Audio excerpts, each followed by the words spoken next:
สบายดีเนาะพี่น้องเฮาอยู่พระเจ้าสร้างทรายเนาะคลิปนี้ก็เป็นคลิปการส่งมอบรถเนาะให้กับพี่น้องเฮาอยู่ทางเมืองสังทองเนาะที่เพิ่นได้นำเอารถไถนาเดินตามเนาะของเพิ่นเนาะซึ่งเป็นโครงสยาม มาให้สร้างทรายดัดแปลงให้เนาะตอนนี้มันก็แล้วก็เลยว่าได้ส่งมอบให้พี่น้องเฮาได้นำเอาเมื่อใช้เนาะสำหรับโครงสยามพี่น้องเขาก็ทักถามกันเข้ามาว่ามันใส่ดีบอกอะ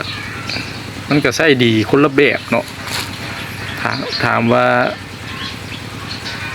พี่น้องเขามักให้มันนักเนาะก็แม่นเอาโครง3เกียร์โครง2เกียร์เขาเนาะถ้าบ่มักนักหลายก็เอาโครงสยามนี่ก็ได้เนาะเอาจังไดก็ฝากพี่น้องเขากดไลค์กดแชร์กดติดตามให้สร้างทรายในเด้อขอบใจพี่น้องเขาหลายๆ